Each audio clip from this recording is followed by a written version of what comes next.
এই যে টাটকা পাবদা মাছ একদম এনেছে ওই সৌম্যর বাবা। তো আজকে হালকা পাতলা ঝোল হচ্ছে পাবদা মাছের, একটু তোমরা দেখো।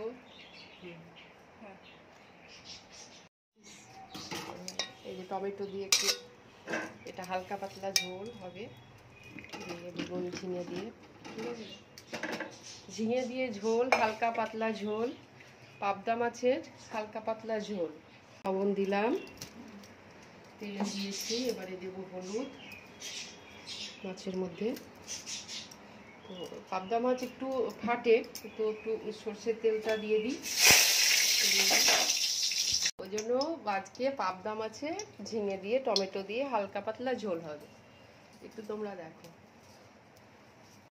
দিয়ে দিই।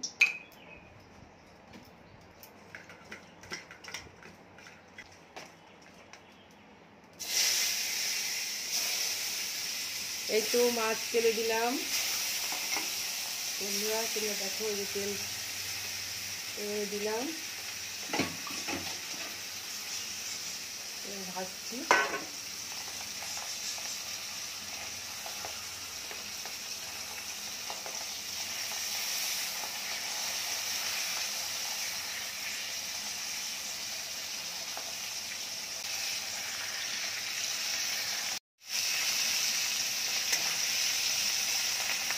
পাবদা মাছ আসলে একটা মিষ্টি মাছ, এটা সকলেই ভালোবাসে, বিশেষ কাঁটা নেই।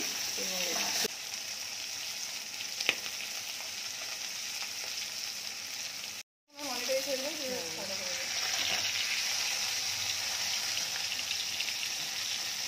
রাইজুনিকে ভালো রান্না করবো, ভিডিও করবো, বলো।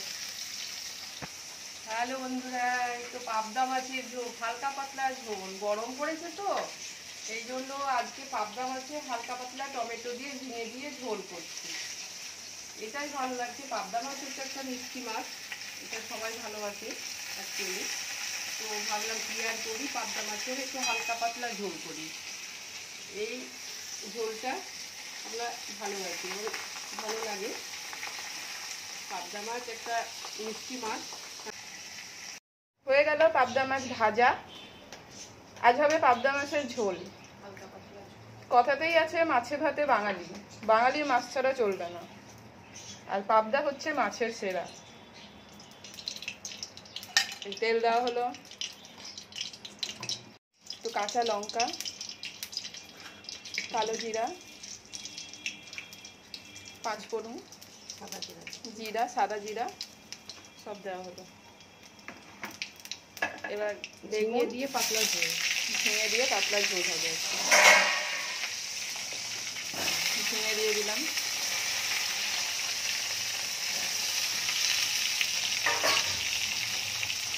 এটাকে ভাজা হবে। এবার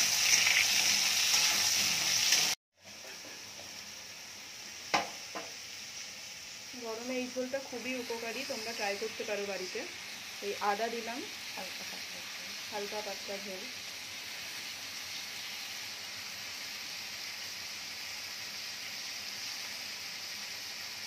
খাওয়া খুবই ভালো এটা। এই যে পাবদা মাছ একটু ঝোল।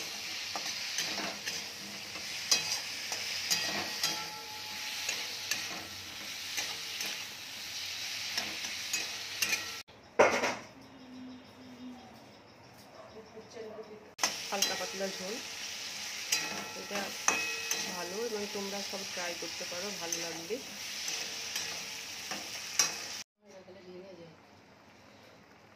মাছগুলো দিয়ে দিলাম জল দিয়ে, এখন ফুটাতে হবে।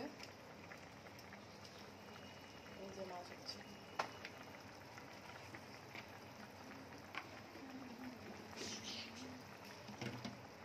হয়ে গেল। এটাই ফাইনাল আমাদের পাবদা মাছের ঝোল। ধন্যবাদ।